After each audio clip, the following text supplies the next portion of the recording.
Halo para pecinta film.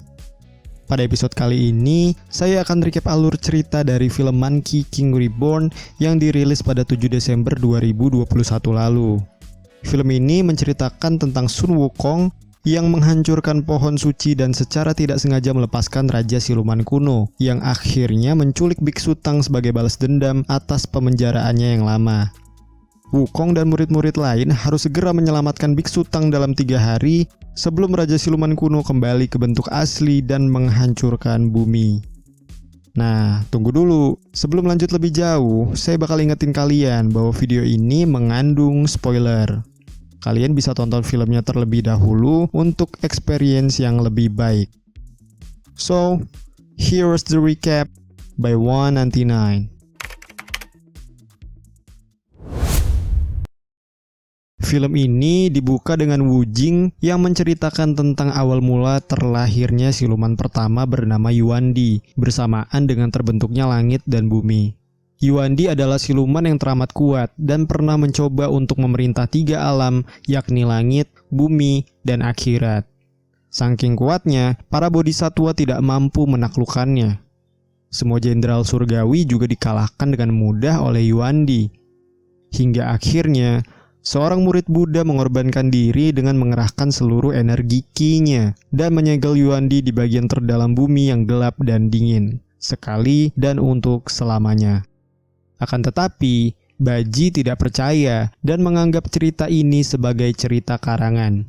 Namun Wu Jing menjelaskan bahwa ketika Yuandi sudah menginjakan kaki di suatu tempat, tidak akan ada kehidupan yang selamat. Yuandi bahkan bisa mengubah semua makhluk menjadi makhluk yang jahat. Tapi Baji tetap menganggapnya enteng. Kehebohan mereka terpotong oleh renungan Biksu Tang yang merindukan kepulangan Wukong. Baji langsung menghampiri sang guru yang terlihat sedih dan meneteskan air mata. Lalu tiba-tiba terdengar suara perut keroncongan. Yang Baji kira adalah suara perutnya, ternyata adalah suara perut sang guru yang kelaparan. Baji menyalahkan Wukong yang tidak pulang-pulang dan membuat sang guru kelaparan hingga menangis. Namun Biksu Tang meluruskan bahwa tangisannya itu adalah untuk dunia. Kemudian, tiba-tiba dari kejauhan datang sesuatu menuju ke arah Biksu Tang dan murid-muridnya, yang ternyata adalah Wukong. Dia baru saja kembali dari mengambil semangkuk air bersih untuk sang guru. Singkat cerita, Biksu Tang dan yang lain melanjutkan perjalanan ke barat untuk mencari kitab suci. Dalam perjalanan, mereka singgah di sebuah kuil yang bernama Kuil Wuzhuang yang dipimpin oleh Zhen Yuanzi. Di sana, mereka disambut oleh 2 murid Zhen Yuanzi, yaitu Angin Sepoi dan Bulan Terang. Dari sini silakan dibiasain ya untuk dengar nama-nama unik. Nah, Angin Sepoi dan Bulan Terang ditugaskan untuk menyambut biksu yang datang, karena Zhen Yuanzi sedang menghadiri perjamuan oleh penguasa langit.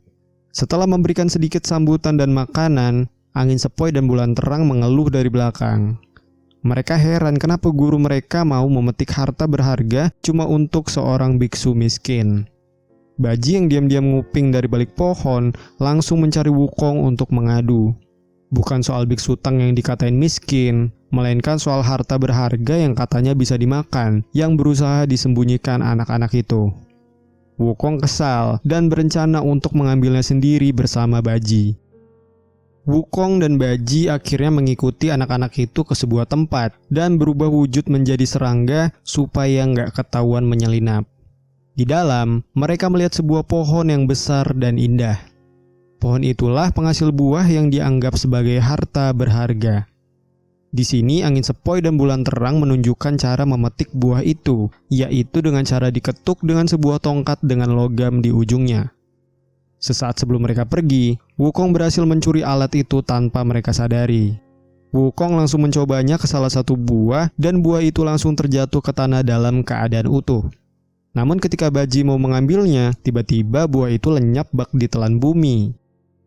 Wukong yang merasa ini tidak beres, mencium hawa surgawi dan juga hawa siluman di tempat ini. Dengan kemampuannya, dia mengeluarkan peri buah dari dalam tanah dan meminta penjelasan. Peri buah itu menjelaskan bahwa buah-buahan ini butuh 10.000 tahun untuk tumbuh sampai akhirnya matang. Bukan cuma itu, Pohon ini juga cuma menghasilkan 30 buah dalam sekali panen. Siapapun yang memakannya akan berumur panjang hingga 47.000 tahun. Peri buah itu melanjutkan bahwa buah-buahan ini bereaksi pada 5 elemen. Ketika bertemu dengan logam, ia akan terjatuh. Ketika bertemu dengan kayu, ia akan membusuk. Ketika bertemu dengan air, ia akan larut. Ketika bertemu dengan api, ia akan terbakar. Dan ketika ia bertemu dengan tanah, ia akan lenyap. Mengetahui hal itu, Wukong menjadi lebih bersemangat dan akhirnya mengambil 3 buah untuknya, Baji dan Wujing. Mereka memakannya diam-diam di atas atap kuil. Namun angin sepoi dan bulan terang yang juga diam-diam nilep buah itu nguping dari bawah dan langsung pergi ke tempat pohon suci untuk memeriksa jumlah buah yang masih ada pada tempatnya. Dan ternyata benar, kurang 4. Mereka berdua langsung pergi ke tempat Wukong dan mencaci maki Wukong, bahkan menuduh Biksu Tang terlibat. Wukong menantang, memaksa mereka untuk mengurung Wukong dengan mantra, namun gagal karena memang kalah kuat. Meskipun begitu, Wukong mengakui kalau dia dan yang lain memang memakan buah itu, tapi cuma 3 buah, bukan 4 buah seperti yang dituduhkan. Tapi angin sepoi dan bulan terang terus memprovokasi Wukong dengan menuduh Biksu Tang terlibat. Bahkan mereka berdua juga menghina Wukong dengan sebutan kera yatim piatu, yang akhirnya membuat Wukong mengamuk dan menghancurkan pohon suci hingga tumbang.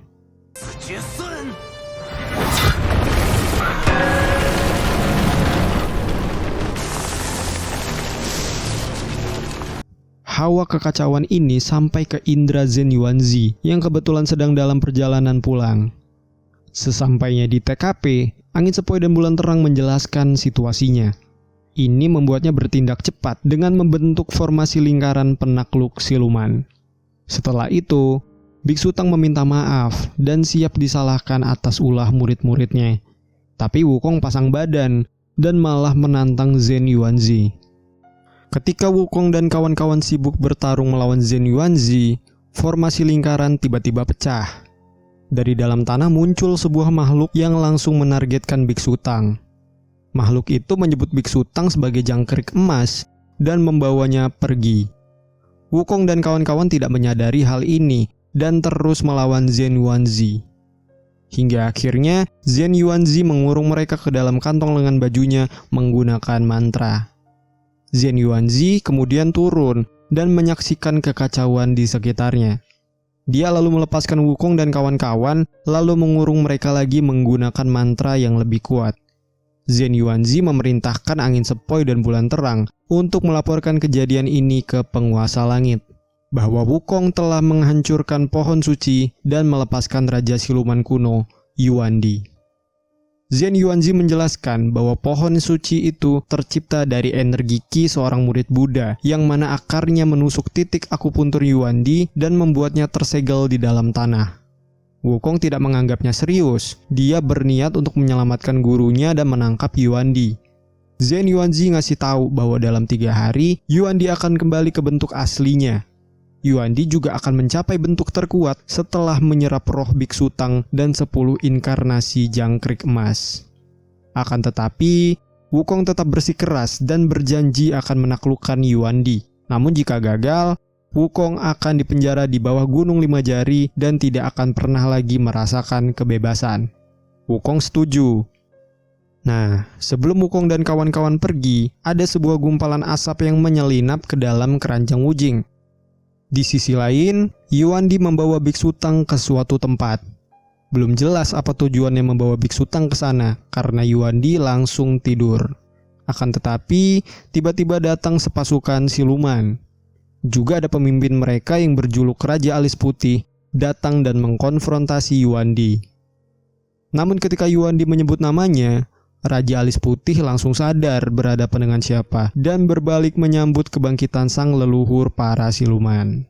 Yuandi lalu berjalan ke arah Biksu Tang dan mencurahkan kekesalan yang terkurung ribuan tahun serta kehilangan bentuk asli karena Biksu Tang. Nah, kalau kalian belum paham, Yuandi ini menganggap Biksu Tang sebagai inkarnasi dari si jangkrik emas yang dulu menaklukkannya. Makanya Yuandi selalu menyebut Biksu Tang sebagai jangkrik emas. Gitu. Lanjut, Yuandi kemudian menyuruh pasukan barunya untuk mengawasi Biksu Tang sampai Yuandi kembali ke bentuk aslinya. Raja Alis Putih sempat memperingatkan Yuandi soal Sun Wukong, tapi Yuandi tidak gentar dan malah menendang Raja Alis Putih karena meragukannya. Itulah akibat so asik ya kan, tapi ntar dia bakal balik lagi sih. Scene selanjutnya menunjukkan angin sepoi dan bulan terang yang sudah sampai di wilayah penguasa langit. Namun mereka dicegat oleh penjaga bernama Virupsa. Dia meminta mereka untuk menunggu, karena dia harus menulis surat pengajuan terlebih dahulu. Walaupun tidak ada waktu untuk ini, angin sepoi dan bulan terang akhirnya terpaksa untuk mengikuti formalitas. Kemudian, scene beralih ke Wukong dan kawan-kawan yang berhenti sebentar untuk istirahat dan berpikir. Dalam momen tersebut, gumpalan asap yang tadi menyelinap tiba-tiba keluar dan mewujud menjadi semacam peri buah. Peri buah itu memperkenalkan dirinya sebagai energi Qi yang bisa menangkap dan menyegel Yuandi. Tapi Wukong gak percaya. Nah, biar gampang, mulai sekarang kita panggil si kecil ini sebagai buah Qi ya. Wukong lalu memanggil peri buah tua dan menanyakannya soal keberadaan Yuandi. Peri buah itu ngasih tahu kalau Dewa Gunung mungkin punya jawabannya, karena dia tahu persis apa yang terjadi di daerah sekitarnya. Wukong dan kawan-kawan harus menemui Dewa Gunung di puncak Wufu. Sebelum ditendang Wukong, peri buah itu ngasih tahu kalau energi Qi yang dulu menyegel Yuandi kini mengambil wujud dan Wukong bisa meminta bantuannya. Tapi ya gitu deh, Wukong menghiraukannya.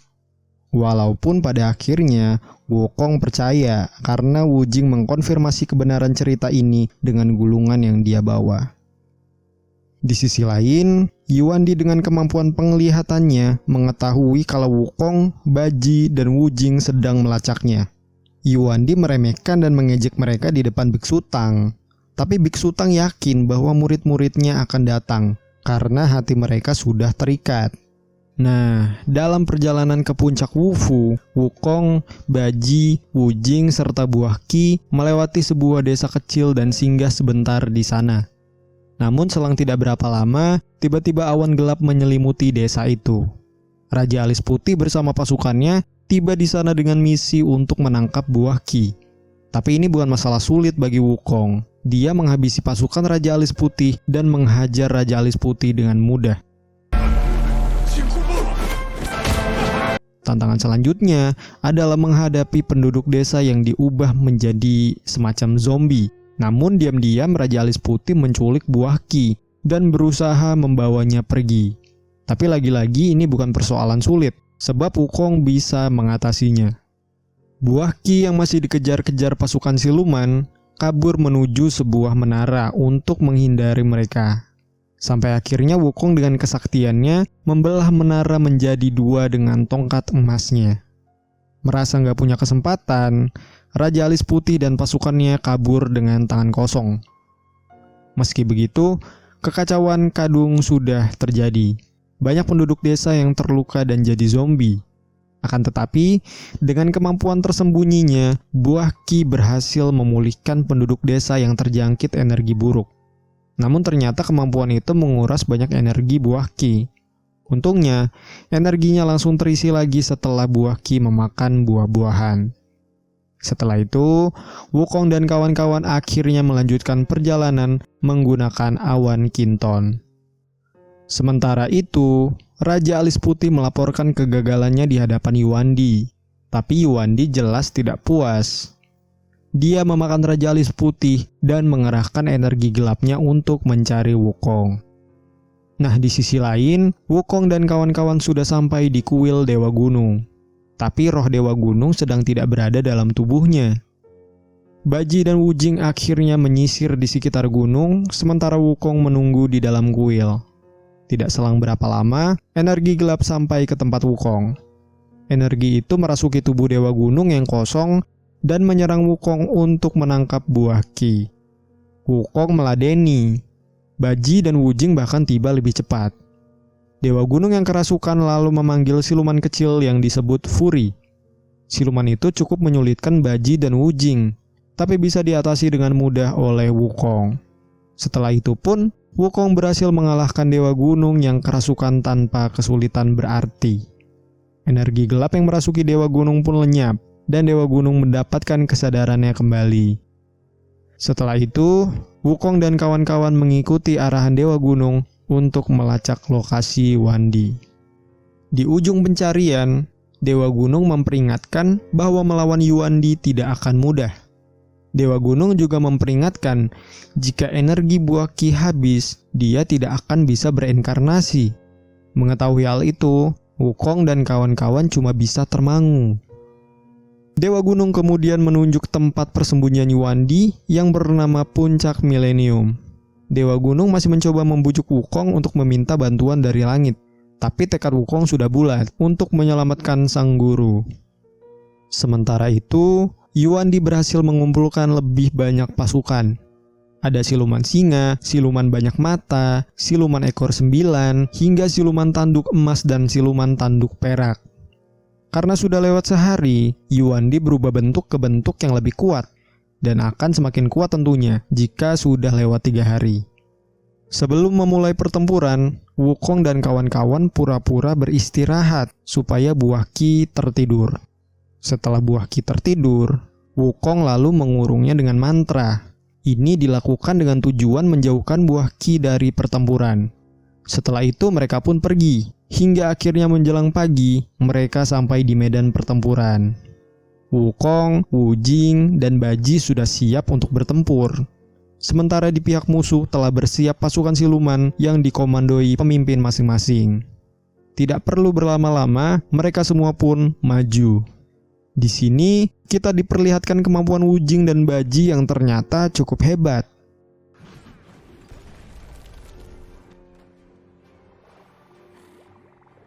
Walau sempat dipukul hingga terpental, Baji berhasil mengalahkan Tauni si siluman singa dengan mode raksasanya. Sementara itu, Wu Jing cukup kesulitan menghadapi siluman banyak mata yang menyerang dari udara. Hingga akhirnya Wukong datang membantu dan memukul telak siluman banyak mata. Setelah itu juga Wukong berhasil mengalahkan siluman ekor 9 dengan mudahnya tanpa perlawanan berarti. Selanjutnya giliran siluman tanduk emas yang menjemput ajal. Sementara siluman tanduk perak kabur tanpa perlawanan. Meskipun banyak nama besar yang dikalahkan, pasukan siluman tetap ngotot menyerbu Wukong. Wukong mengeluarkan jurus 1000 bayangan, yang mana itu lebih dari cukup untuk mengatasi pasukan siluman yang jumlahnya banyak. Wukong dan kawan-kawan berada di atas angin, hingga akhirnya Yuandi tiba. Kini menjadi 3 lawan 1. Meskipun kalah jumlah, Yuandi mampu mengimbangi bahkan memberikan perlawanan serius. Wukong dan kawan-kawan berhasil menjatuhkan Yuandi, namun ternyata itu tidak memberikan kerusakan berarti.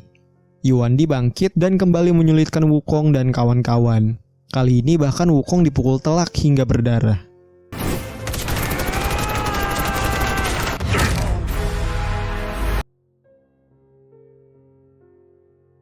Merasa tidak punya kesempatan, Wu Jing menyarankan untuk membiarkan buah Qi menggunakan kemampuannya.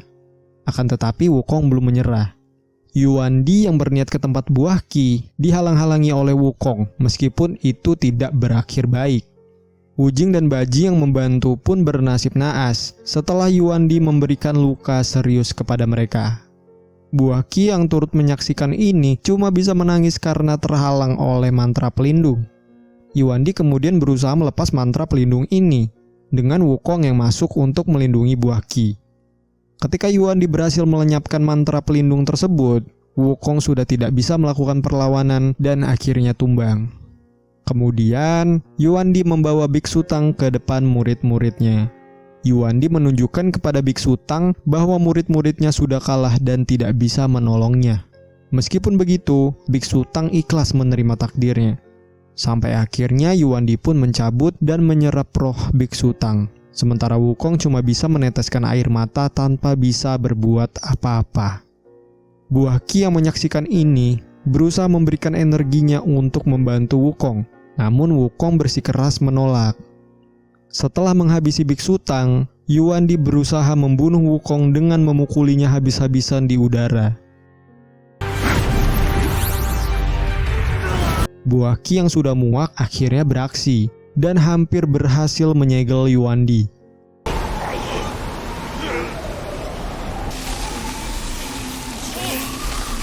Namun Yuandi berhasil melepaskan diri berkat kekuatan yang dia serap dari roh biksu Tang alias jangkrik emas. Tapi buah Qi masih punya opsi. Dia mewujud menjadi energi dan masuk ke dalam tubuh Wukong yang sudah tidak bergerak. Energi dari buah Qi membuat jantung Wukong kembali berdetak hebat. Wukong bangkit dan melepaskan potensi penuh kekuatannya sebagai Raja Kera. Dengan wujudnya saat ini, Wukong membuat Yuandi sangat terpojok. Wukong membuktikan kepada Yuandi bahwa dirinya adalah siluman terkuat di bumi.